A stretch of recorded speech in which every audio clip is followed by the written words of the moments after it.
في تاريخ المغرب الحديث، لا يمكن الحديث عن التحرر من الاستعمار دون ذكر اسم محمد الخامس بن يوسف، السلطان الذي واجه فرنسا بشجاعة، ورافق شعبه في طريق النضال إلى أن تحقق الاستقلال.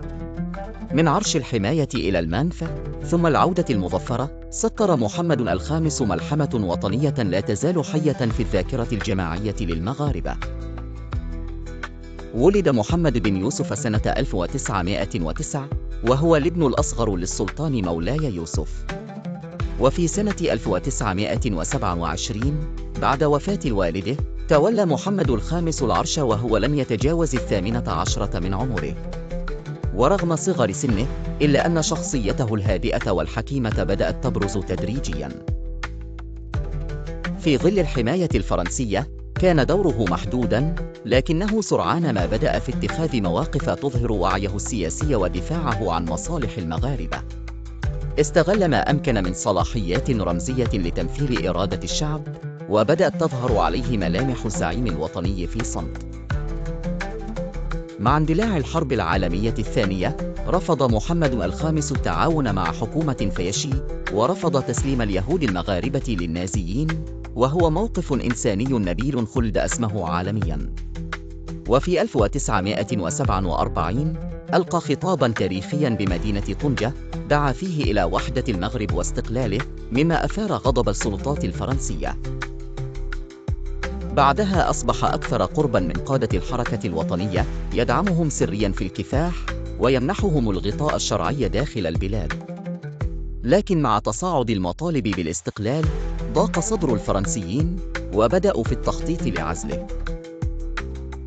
في 20 غشت 1953، قررت سلطات الحماية نفي محمد الخامس وعائلته إلى كورسيكا، ثم إلى مدغشقر. تم تنصيب محمد بن عرفة كسلطان بديل، لكن المغاربة رفضوه، واعتبروا السلطان الحقيقي في المنفى. اندلعت انتفاضات وعمليات مقاومة في مختلف المدن المغربية، وبدأ الكفاح المسلح يأخذ مداه. أصبح محمد الخامس رمزاً وطنياً، واسمه يردد في المساجد والمدارس والمقاومات. تحت ضغط المقاومة المغربية والدعم الدولي، اضطرت فرنسا لإعادة محمد الخامس إلى المغرب في 16 نوفمبر 1955. استقبل كقائد منتصر، وأعلن في خطابه أن انتهاء عهد الحماية قد تحقق. وفي سنة 1956 نال المغرب استقلاله رسمياً، ليبدأ محمد الخامس مرحلة جديدة، بناء الدولة الوطنية. بعد الاستقلال، عمل محمد الخامس على تأسيس مؤسسات الدولة المغربية الحديثة، من الإدارة إلى التعليم والجيش. كان حريصاً على الوحدة الوطنية، وعلى بناء مغرب مستقل متماسك. وفي 26 فبراير 1961 توفي محمد الخامس بشكل مفاجئ، تاركاً وراءه إرثاً وطنياً عظيماً. تولى بعده ابنه الحسن الثاني الحكم، ليكمل المسيرة.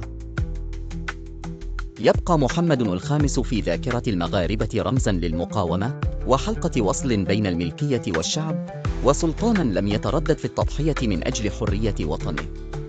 هو السلطان الذي نفي لكنه عاد بطلاً، الملك الذي لم تغره السلطة، بل كانت وسيلته لخدمة شعبه.